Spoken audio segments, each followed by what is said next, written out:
ஞானானந்தமயம் தேவம் நிர்மலஸ்படிகாகிருதிம் ஆதாரம் சர்வ வித்யானாம் ஹயக்ரீவம் பாஸ்மகே. நேயர்கள் அனைவருக்கும் அஸ்ட்ரோ KS ஐயங்காரின் பணிவான நமஸ்காரங்கள். மாத பலன் குரோதி வருஷம் மாசி மாதம், அதாவது 13/2/2025 14/3/2025 வரலும் உண்டான காலகட்டத்தில் மேஷம் முதல் மீனம் வரை என்னென்ன பலன்கள் அப்படின்றத இந்த குரோதி வருஷம் மாசி மாதம் பார்க்கலாம். இப்போ இந்த மாத பலனில் முதல்ல நம்ம இந்த மாதத்தினுடைய கோள் சாரம் என்ன அப்படின்றத பார்ப்போம். இந்த மாதத்தில் வரக்கூடிய விசேஷ நாட்கள் என்ன அப்படின்றத பார்ப்போம். அதற்கு பிறகு மாதத்தினுடைய ஒரு ராசிக்கான பலன் என்னன்றதை பார்க்கலாம். இந்த மாதத்தினுடைய கோள் சாரம் அப்படின்னு எடுத்தோமேயான ரிஷபராசியில் குரு வக்ர நிவர்த்தி ஆகிடுறார். இந்த மாதம் அதாவது தை 29ஆம் தேதி வக்ர நிவர்த்தி ஆகிடுறார். அதுவும் தனியாக ஒரு வீடியோ போட்டிருக்கேன், பாருங்கள். 29ஆம் தேதி தை மாதம் வக்ர நிவர்த்தி ஆனதுனால குரு 2ஆம் இடத்துல இருக்கார், அதாவது ரிஷபத்தில். மிதுனத்தில் செவ்வாய் வக்ரம், கன்னியில் கேது, கும்பத்தில் சனி, சூரியன் மற்றும் புதன், மீனத்தில் சுக்கிரனும் ராகுவும். இந்த மாதத்தில் பார்த்தாலேயானால் மாற்றங்கள் என்னென்ன வருது அப்படின்னு பார்க்கும்பொழுது, செவ்வாய் வக்ர நிவர்த்தி அடைகிறார். எப்போ அப்படின்னா இந்த மாதம் பிறந்து ஒரு 10 நாள்லேயே, அதாவது 21/2/2025 அன்றைக்கே செவ்வாய் வக்ர நிவர்த்தி. ஆனால் மிதுனத்தில் இருக்கார். இதை தவிர பார்த்தாலேயானால் புதன் இந்த மாதம் கும்பத்திலிருந்து மீனத்துக்கு போகிறார். அது 26/2/2025 அன்னைக்கு. அதற்கு பிறகு பார்த்தாலேயானால் 4/3/2025 அன்னைக்கு சுக்கிரன் வக்ரகதி அடைகிறார் மீனத்திலேயே. புதன் 9ஆம் தேதி அன்னைக்கு 9/3/2025 அன்னைக்கு வக்ரகதி அடைகிறார், அதுவும் மீனத்தில். இப்போது இந்த மாதத்தினுடைய கோள்சாரம் இது. பொதுவாகவே நம்ம மாத கிரகங்கள்னு சொல்லக்கூடியது சூரியன், செவ்வாய், புதன் மற்றும் சுக்கிரன், இந்த 4 கிரகங்களுடைய மாற்றத்தை வச்சு பேசுவோம். அதுவும் நம்ம சௌரமான மாதங்கள் அப்படின்ற ஒரு பட்சத்தை எடுத்து நம்ம பண்ணுறோம். இது சூரியன் ஒரு ராசியிலிருந்து அடுத்த ராசிக்கு செல்லும் பொழுது அதனுடைய மாற்றங்களை வைத்து அதனுடைய அந்த சூரியனுடைய மாற்றத்தை வச்சு அந்த மாதத்தினுடைய பெயர், அதாவது கும்ப மாதம் அப்படின்னு பேர் வைக்கிறதுக்கு காரணமே மாசி மாதத்துக்கு கும்பத்தில் சூரியன் போகிறதுனால தான். அதனால் மிச்சவாழ்லாம் பார்த்தோம்னா இது நம்ம தமிழ்நாட்டில், குஜராத்து, இந்த மாதிரியான இடத்துலலாம் கடைபிடிக்கப்படுறது. மிச்சதெல்லாம் சந்திரமான மாதங்கள்ன்றதை வச்சு பண்ணுறான். சந்திரமான மாதங்கள்னு சொல்லும் பொழுது பார்த்தாலேயானால் அமாவாசைக்கு அடுத்த நாளோ பௌர்ணமிக்கு அடுத்த நாளோ உண்டான நாட்களை மாதத்தின் முதல் நாளாக கொண்டு அவர்கள் சந்திரமான மாதம் அப்படின்ற விஷயத்தை செய்கிறார். சரி, இந்த மாதத்தில் வரக்கூடிய விசேஷ நாட்கள் அப்படின்னு பார்த்தாலேயானால், அதாவது 25/2/2025 அன்றைக்கி பார்த்தோம்னா காஞ்சி விஜயேந்திர சரஸ்வதி ஜெயந்தி நடக்கிறது. காஞ்சியில் விஜயேந்திர சரஸ்வதி சுவாமிகள் அவருடைய ஜெயந்தி. 26ஆம் தேதி அன்னைக்கு 26/2/2025 அன்னைக்கு மகா சிவராத்திரி, அதாவது பிரதோஷ காலம். மகா சிவராத்திரி மிகப்பெரிய ஏற்றம். ஏன்னா பிரதோஷ காலத்தில் சேவிக்கிறது அப்படின்றது ரொம்ப விசேஷம். அதாவது 13ஆம் நாள் அமாவாசைக்கும் பௌர்ணமிக்கும் 13ஆம் நாள் பிரதோஷ காலம்னு சொல்கிறது. இப்போ வரக்கூடியது 26/2 அன்னைக்கு வரக்கூடியது உங்களுக்கு வளர்பிறை பௌர்ணமி அப்படின்றதுனால கண்டிப்பாக ஒரு நல்ல ஏற்றம் இருக்கும். அதை தவிர பார்த்தாலேனால் அன்றைக்கி மகா சிவராத்திரி அப்படின்றதுனால அந்த சிவராத்திரிக்கு அப்புறமா உங்களுக்கு பனிப்பொழிவு கூட இருக்காது. வெறும் வெளிச்சம், வெயில் தான் அதிகமாக இருக்கும். லாங் டேஸ் தான் இருக்கக்கூடிய வாய்ப்புகள் உண்டு. சூரியனுடைய ஆளுமை ரொம்பவும் அதிகமாக இருக்கக்கூடிய வாய்ப்புகள் மிகவும் அதிகம். அதனால் வெயில் அதிகமாக இருக்கக்கூடிய வாய்ப்பு நிச்சயமாக இருக்கும். இந்த மாதத்தில் பார்த்தோம்னா 28/2/2025 அன்றைக்கி மாசி அமாவாசை. அது ஒரு பெரிய விசேஷம். மாசி அமாவாசைன்றது அமாவாசைன்றது சூரியனும் சந்திரனும் சேர்ந்து இருக்கக்கூடிய ஒரே பாகையில் இருக்கக்கூடிய விஷயம். இந்த காலகட்டத்தில் சூரியனும் சந்திரனும் சேர்ந்து இருக்கும் பொழுது என்னென்ன யோகங்கள் வரும் அப்படின்றது தனியாக வீடியோ போட்டிருக்கோம், அதில் போய் பாருங்கள். இன்ஃபேக்ட் அது நல்ல ஒரு விஷயங்கள். சூரியனும் சந்திரனும், அதாவது யாராவது ஒருத்தர் உச்சமோ ஆட்சியோ இருந்தால்னா நல்ல ஒரு ஏற்றம் கிடைக்கும். இல்லைன்னா சுபர்கள் வீட்டில் இருந்தால்னா நல்ல ஒரு ஏற்றம் கிடைக்கும். இந்த மாசி அமாவாசை நல்ல ஒரு ஏற்றம் கிடைக்கக்கூடிய நாள். அதற்கு பிறகு பார்த்தோம்னா 12 3/2025 அன்னைக்கு மாசி மகம், அது வந்து பௌர்ணமியை சேர்ந்து வரும். மாசி மகம் ஏன்னா சூரியனுக்கும் சந்திரனுக்கும் கிட்டத்தட்ட 180 டிகிரி, அதாவது சூரியன் கும்பத்திலையும் சந்திரன் வந்து சிம்ம ராசியிலையும் இருக்கக்கூடிய காலகட்டம். பௌர்ணமி வெளிச்சம் வந்து ஒரு பெரிய அட்வான்டேஜ் என்னென்னா, இதில் பிறந்தாள்னா ராஜா போல அவர்களுடைய வாழ்வு அமையும். ராஜாளும் இது அவர்களுக்கு கிட்டும். இதில் என்ன விசேஷம் அப்படின்னா, சூரியனுக்கும் கார்த்தாலேருந்து சாயந்தரம் வரலும் உங்களுக்கு வெளிச்சமாக இருக்கும். சந்திரனும் பௌர்ணமி சந்திரனாக இருக்கிறதுனால இரவு முழுவதும் வெளிச்சமாக இருக்கும். ஸோ ரிலேட்டிவ்லி பார்த்தோம்னா என்டையர் டே அண்ட் நைட் ரெண்டுமே ரொம்ப வெளிச்சத்தில் இருக்கக்கூடிய காலகட்டம். அதனால தான் வெளிச்சம் அதிகமாக இருக்கக்கூடிய காலங்கள், அதுவும் வந்து பௌர்ணமி காலங்கள்னும் பொழுது ரொம்பவும் ஏற்றம் இருக்கக்கூடிய வாய்ப்புகள் உண்டு. இந்த மாசி மகம், அதாவது பௌர்ணமி காலகட்டத்தில் பிறக்கக்கூடிய எல்லா குழந்தைகளுக்கும் பெரிய ஆளுமை இருக்கக்கூடிய வாய்ப்பு உண்டு. இதை பற்றியும் வந்து நிறைய சொல்லியிருக்கோம். இந்த என்னுடைய யூடியூப் சேனலில் நிறைய சொல்லியிருக்கேன். இதற்கு பிறகு பார்த்தேனால் இந்த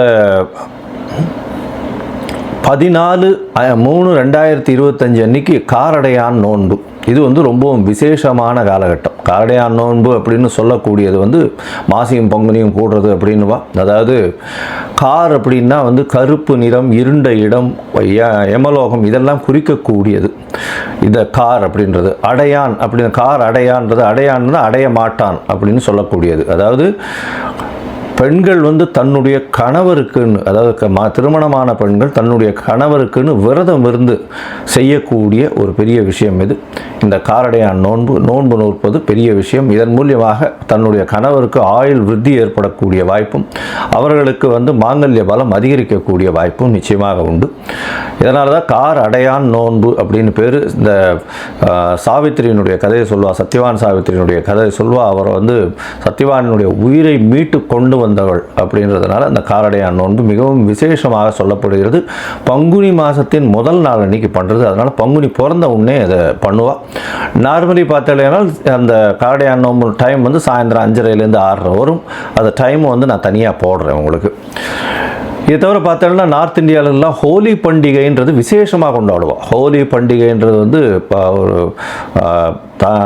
அதாவது பெண்கள் வந்து தன்னுடைய தமையன் தம்பி, அதாவது பிரதர்ஸ் எல்லாருக்குமே, தம்பி அண்ணன்களுக்கு வந்து கயிறு கட்டி அவர்களிடம் சேவிச்சுட்டு அவர்கள்கிட்ட வந்து பைசா வாங்கிட்டு அவர்கள்ட்ட ஆசீர்வாதம் வாங்கிக்கிறதும், அவர்களுக்காக வந்து ரொம்ப வேண்டிக்கிறதும், அவர்களுடைய உடல்நிலை நல்லபடியாக இருக்கணும்னு வேண்டிக்கிறதும் அவர்களுக்கு பெரிய மகிழ்ச்சியை கொடுக்கும். ஆண்கள் பெண்களை வந்து தன்னுடைய என்ன சொல்கிறது சகோதரிகளாக பாவிக்கக்கூடிய ஒரு பெரிய ஒரு பண்டிகை. இது வந்து ஹோலி பண்டிகையாக கருதப்படுகிறது.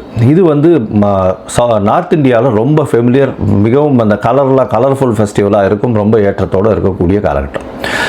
சரி, இந்த மாதம் மேஷம் முதல் மீனம் வரை எப்படி இருக்குது மாசி மாதம் அப்படின்றத பார்ப்போம். அதற்கு முன்னாடி என்னுடைய மொபைல் நம்பர் கீழே ஸ்டாலிங்கில் போயிட்டுருக்கோம். உங்களுக்கு அஸ்ட்ராலஜிக்கல் கன்சல்ட் தேவைப்பட்டதுன்னா நீங்கள் எனக்கு ஃபோன் பண்ணுங்க. உங்களுடைய date, time, place of birth, உங்களுடைய பெயர், தாய் தந்தையர் பெயர் எனக்கு அனுப்புங்க. முதல்ல உங்களுடைய ஜாதகத்தை போட்டுவிட்டு அதில் வந்து உங்களுடைய நட்சத்திரத்தில் பாத சந்தி இருக்கா, நட்சத்திர சந்தி இருக்கா, அதை தவிர லக்ன சந்தி இருக்கா, லக்ன பாத சந்தி இருக்கா, இதெல்லாம் பார்த்துட்டு, ஏன்னா பொதுவாகவே இந்த சந்தி இருக்கும் பொழுது பார்த்தாலேனால் அவளுக்கு எந்த ராசின்னே தெரியாது. அதனால் மிருகசீரிஷ நட்சத்திரம் நினச்சிட்டுருப்பா, அவள் வந்து ரிஷப ராசி நினச்சிட்டுருப்பா, மிதுன ராசியாக இருக்கும். இந்த காலகட்டத்தை பார்த்துட்டு உங்களுக்கு சொல்கிறேன். எனக்கு வரக்கூடிய ஜாதகத்தில் பார்த்தா பாதி பேருக்கு அவள் வந்து மிருகசீரிஷம் 1ஆம் பாதம் 2ஆம் பாதம் அப்படின்னு நினச்சிட்டு இருப்பாள். ஆனால் அவள் வந்து பார்த்தாள்னா 3-4 பாதத்தில் இருப்பாள். அதனால் வந்து ரிஷபராசின்னு நினச்சிட்டு இருப்பா, மிதுன ராசியாக இருக்கும். அதே மாதிரி துலா ராசின்னு நினச்சிட்டு இருப்பா, அவளுக்கு விருச்சிக ராசியாக இருக்கும். அந்த மாதிரி வந்து பாத சந்திகள் வந்ததே ஆனால் அவர்கள் எந்த ராசியில் இருக்கான்னு தெரியாமையே அவள் வந்து கோவிலில் போய் அர்ச்சனை பண்ணிட்டு இருப்பாள். 40 வயசு 50 வயசு இந்த மாதிரி இருந்துட்டு இருப்பாள்.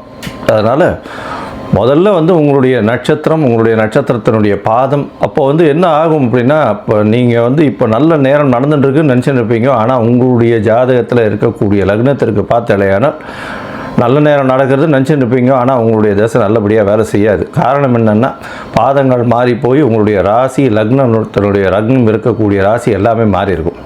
அதனால் முதல்ல வந்து உங்களுடைய லக்னம் சரியாக இருக்கிறதா, லக்ன பாத சந்தி கரெக்டாக இருக்கா, நட்சத்திரம் சரியாக இருக்கா, நட்சத்திர பாத சந்தி கரெக்டாக இருக்கா அப்படின்றத தெரிஞ்சுட்டு உங்களுக்கு அப்பாயின்மெண்ட் கொடுக்குறேன், என்னுடைய கட்டணம் என்னன்றதை சொல்கிறேன், அதை பாருங்கள், அதை அனுப்புங்க. அதை அனுப்பிச்சதுக்கப்புறம் உங்களுக்கு அப்பாயின்மெண்ட் தரேன், அதுக்கப்புறம் பேசலாம். சரி, இப்போ மேஷம் முதல் மீனம் வரை மாசி மாதம் குரோதி வருஷம் 2025 பலன்கள் ஒன்றொன்றாக பார்க்கலாம். மேஷம், அஸ்வினி பரணி கிருத்திகை, இந்த 3 நட்சத்திரம் 9 பாதங்களை கொண்ட ராசி. ராசியின் அதிபதினு சொல்லக்கூடியவர் செவ்வாய். உங்களுடைய ராசிக்கு இவ்வளோ நாள் உங்களுடைய ராசி நாதன் வக்கரகதியில் இருந்ததுனால உடல் நலத்தில் சற்று பின்னடைவும், நினைக்கக்கூடிய காரியங்கள் எல்லாமே சற்று பின்னடைவுமாக இருந்தது. இப்போ பார்த்தாலேயானால் உங்களுடைய ராசிநாதன் 3ஆம் இடத்துல, அதாவது முயற்சி ஸ்தானத்தில் போய் வக்கர நிவர்த்தியமாறார். அதாவது இந்த மாதம் பிறந்து ஒரு 7-8-9 நாளில் 21/2/2025 அன்னிலேருந்து அவர் வக்கர நிவர்த்தியாரார். 3ஆம் இடத்துல செவ்வாய் இருக்கிறது விசேஷம். இன்ஃபேக்ட் அவர் அதாவது காரகத்துவம்னு பார்க்கும்பொழுதே அவருக்கு சகோதர காரகத்துவத்தை சொல்லுவார். அப்படி சொல்லும்பொழுது பார்த்தாலேயானால் செவ்வாய் 3ஆம் இடத்தில் இருக்கிறது ரொம்ப விசேஷம். இருந்தாலும் இளைய சகோதரர்களோடு சற்று முன்பின் முரணான பிரச்சனைகள் வரக்கூடிய வாய்ப்புகள் இந்த காலகட்டத்தில் உண்டு. இருந்தாலும் கொஞ்சம் பொறுமையாக இருக்கிறது நல்லது. இந்த காலகட்டத்தில் பார்த்தோன்னா உங்களுடைய ராசிநாதன் 3ஆம் இடத்துல இருக்கிறது. முயற்சிகள் எல்லாமே வெற்றி பெறக்கூடிய காலகட்டமாக அமையப்போகிறது. இந்த மாதத்தில் பார்த்தோன்னா உங்களுடைய ராசிக்கு 2ஆம் இடத்துல குரு வக்கர நிவர்த்தி அடைகிறது பெரிய விசேஷம். இந்த மாதத்தில் இந்த மாதத்துலேருந்து அவர் வக்கர நிவர்த்தி அடைகிறார். பெரிய ஏற்றம் கிடைக்கக்கூடிய காலகட்டமாக அமைய போகிறது. உங்களுடைய ராசிக்கு 12ஆம் இடத்துல சுக்கிரனும் ராகுவும் இருக்கிறது பெரிய விசேஷம். 2-12 பரிவர்த்தனை யோகம் அடைகிறது பெரிய ஏற்றத்தை கொடுக்கக்கூடிய காலகட்டம். இதன் மூலியமாக பண வருமானம் அதிகமாக இருக்கும். அது தவிர நல்ல செலவுகள், அதாவது சுப செலவுகளும் அதிகமாக இருக்கக்கூடிய காலகட்டமாக அமையிறது. அதுவும் பார்த்தாலேயானால் வெளிநாடு வெளியூர் வெளிமாநிலம் செல்லக்கூடிய பாக்கியம் நிச்சயமாக வரும். கணவன் மனைவியுடைய அந்யோன்யம் நல்லபடியாக இருக்கக்கூடிய காலகட்டமாக அமையிறது. குடும்பத்தில் சந்தோஷமான செய்திகள் வரக்கூடிய காலகட்டம் அமைய போகிறது. பொதுவாகவே இந்த மாத பலன்கள்னு சொல்லக்கூடியது மாத கிரகங்களை வச்சு சொல்லுவோம். அதாவது சூரியன், புதன், செவ்வாய் மற்றும் சுக்கிரன், இந்த 4 கிரகங்களை வச்சு சொல்லுவோம். சூரியன் உங்களுடைய ராசிக்கு 5ஆம் அதிபதி 11ஆம் இடத்துல இருக்கிறதுனால குழந்தைகள் மூலியமாக மிக பெருமை வரக்கூடிய வாய்ப்புகள் நிச்சயமாக உண்டு. உங்களுடைய தந்தையோடு சற்று இணக்கம் கம்மியாக இருக்கக்கூடிய காலகட்டமாக அமைய போகிறது. இருந்தாலும் மூத்த சகோதரர்களோட நல்ல ஒரு ஏற்றம் இருக்கக்கூடிய காலகட்டமாகவும் அமைய போகிறது. உங்களுடைய ராசிக்கு பார்த்தாலேயானால் சூரியன் 11ஆம் இடத்துல இருக்கிறதுனால எல்லா விதமான தோஷங்களும் அற்று இருக்கக்கூடிய காலநிலையாக இருக்கும். ஏன்னா பொதுவாகவே பார்க்க போனால் சூரியனோ சந்திரனோ 11ஆம் இடத்தில் இருந்தால் தோஷங்கள் அற்ற காலம் அப்படின்னு சொல்லுவாங்க. அதனால் இந்த காலகட்டத்தில் இந்த மாசி மாதத்தில் உங்களுக்கு சூரியன் 11ஆம் இடத்துல இருக்கிறதுனால தோஷங்கள் அற்ற காலமாக இருக்கும். இருந்தாலும் 11ஆம் இடத்தில் சனி ஆட்சி பெற்று மூலத்திரிகோண வீட்டில் இருக்கிறது பெரிய விசேஷத்தை கொடுக்கக்கூடியது. இதன் மூலியமாக பார்த்தோம்னா தொழிலில் அபரிமிதமான லாபம் வரும். லாபங்கள் அதிகமாக இருக்கக்கூடிய காலகட்டமாக இருக்கும். செலவுகள் சுப செலவுகளாக இருக்கக்கூடிய காலகட்டமாக இருக்கும். உங்களுக்கு புதிய பதவி, புகழ், அந்தஸ்து, கௌரவம் வரக்கூடிய வாய்ப்புகள் நிச்சயமாக உண்டு. இதை தவிர பார்த்தலையான முயற்சிகள் எல்லாமே வெற்றியடையும். புதிய வேலை மாற்றம், வேலையில் ஏற்றம் இருக்கக்கூடிய காலகட்டம். வேலையில் ப்ரமோஷன் வரும். அதை தவிர உங்களுக்கு பண வரவிற்கு பஞ்சம் இருக்காது. ஏன்னா அதாவது இந்த தனகாரகன்னு சொல்லக்கூடியவர் குரு, அவரே தனஸ்தானத்தில் இருக்கிறதும் பரிவர்த்தனை யோகம் பெற்று தனஸ்தான அதிபதியும் ஆட்சி பெற்று போகிறதற்கு சமம் அப்படின்னு சொல்லும் பொழுது பணத்திற்கு பஞ்சம் இருக்காது. அபரிமிதமான பணம் வரக்கூடிய வாய்ப்புகள், எல்லா விதமான கடன்களும் இந்த மாதத்தில் உங்களுக்கு தீரக்கூடிய பாக்கியங்கள் கிடைக்கும். எவ்வளோ கடன் இவ்வளோ நாள் பார்த்தோம்னா இந்த மேஷராசிக்காரர்களுக்கு பிரச்சனைகள், பணம் விரயங்கள் ரொம்ப அதிகமாகவே இருந்திருக்கும். இப்போ கொஞ்சம் கொஞ்சமாக அதெல்லாம் மாற்றங்கள் கண்டிப்பாக ஏற்றங்கள் இருக்கக்கூடிய, பொருள் வரவு அதிகமாக இருக்கக்கூடிய வாய்ப்புகள் நிச்சயமாக உண்டு. உங்களுடைய ராசிக்கு பார்த்தோம்னா புதன் ராசிக்கு 11ஆம் இடத்துல இருக்கார். 3-6 அதிபதி இன்னொரு காபோகிரி ஸ்தானமாகிய 11ஆம் இடத்துல போய் இருக்கிறது பெரிய விசேஷம். வேலையில் திடீர் ஏற்றம் கிடைக்கக்கூடிய காலகட்டம். அதை தவிர வேலையின் மூலியமாக வெளிநாடு வெளியூர் போகக்கூடிய பாக்கியம் வரும். இந்த மாதத்தில் பார்த்தாலேயானால் புதனும் உங்களுடைய ராசிக்கு 12ஆம் இடத்துக்கு போகிறார், நீச்ச பங்கம் அடைகிறார். ஏன்னா ஒரு ஆட்சி பெற்ற, அதாவது உச்சம் பெற்ற கிரகத்தோடு நீச்சம் பெற்ற கிரகம் இருந்தால் அப்பொழுது நீச்சம் பெற்ற கிரகம் நீச்ச பங்கம் அடைகிறது. நீச்ச பங்கம் அடையும் பொழுது பார்த்தேனால் அது உச்சத்திற்கு உண்டான வேலைகளை செய்யும். அப்படி பார்க்கும்பொழுது பார்த்தேன்னா 3 6ஆம் அதிபதி ரொம்பவும் ஸ்ட்ராங்காக போகிறார். இதன் மூலியமாக உங்களுடைய முயற்சிகள் எல்லாமே வெற்றி பெறும். எழுத்து பணியில் இருக்கிறவாளுக்கு நல்ல ஒரு ஏற்றம் இருக்கக்கூடிய காலகட்டம். அது தவிர வேலையில் பார்த்தீங்கன்னா உங்களுக்கு வெளிநாடு போகக்கூடிய பாக்கியம் உண்டு. ஷார்ட் ட்ரிப் வெளிநாடு போயிட்டு வரக்கூடிய வாய்ப்புகள் உண்டு. அது தவிர வெளிநாட்டில் இருக்கிறவாளுக்கு பிஆர் கிடைக்கிறதுக்கும் சரி, பர்மனன்ட் ரெசிடென்ஷிப் இல்லைன்னா விசா கிடைக்கிறதுக்கு ப்ராசஸ் ஆகிறதுக்கு இந்த காலகட்டத்தில் நிச்சயமாக கிரீன் கார்டு இந்த மாதிரியான விஷயங்கள் நிச்சயமாக கிடைக்கக்கூடிய காலகட்டம். இதை தவிர பார்த்தீங்கன்னா 12ஆம் அதிபதியும் 2ஆம் அதிபதியும் பரிவர்த்தனை யோகத்தில் இருக்கார். சுக்கிரன் பரிவர்த்தனை யோகம் அடைகிறது பெரிய விசேஷம். அதுவும் இந்த மாதம் பார்த்தீங்கன்னா 9/3/2025, அதாவது மாசி மாதத்தினுடைய ஒரு 20 தேதிக்கு மேலே பார்த்தீங்கன்னா சுக்கிரனும் வக்ரகதி பெறார். வக்ரம் பெற்ற கிரகங்கள் ராகுவோடு சேர்ந்து இருக்கும்போது அபரிமிதமான ராஜயோகத்தை கொடுத்தே தீரும். ஏன்னா ராகு எப்பொழுதுமே அதாவது எல்லாரும் வலவேட்டில் சுற்றினா அவர் இடவேட்டில் சுற்றுவார், அதாவது ரிவர்ஸில் சுற்றக்கூடியது, அப்பிரதட்சணமாக சுற்றக்கூடிய கிரகம். அதனால் எப்பொழுதுமே வக்கரகதியாக இருக்கக்கூடியவர்கள் இவர்கள்லாம். அதனால் இந்த காலகட்டத்தில் சுக்கிரனும் சரி புதனும் சரி வக்கரமாக இருக்கக்கூடிய காலகட்டம் பெரிய ஒரு ஏற்றத்தை கொடுக்கக்கூடிய காலகட்டமாக அமைப்போகிறது. உங்களுடைய முயற்சிகள் எல்லாமே வெற்றியாக இருக்கும்னு சொன்ன இருந்தாலும் சில நாட்கள் உங்களுடைய முயற்சிகளை தள்ளி போடுறது நல்லது. அந்த சில நாட்கள்னு சொல்லக்கூடியது சந்திராஷ்டம நாட்கள். இந்த சந்திராஷ்டம நாட்கள் பார்த்தீங்கன்னா 20/2/2025 22/2/2025 வரலும் உண்டான நாட்கள் சந்திராஷ்டம நாட்கள். இந்த சந்திராஷ்டமம்னு சொல்லக்கூடியது உங்களுடைய ராசிக்கு 8ஆம் இடத்துல சந்திர பகவான் மறைந்திருக்கக்கூடிய காலகட்டத்தை சொல்கிறோம்.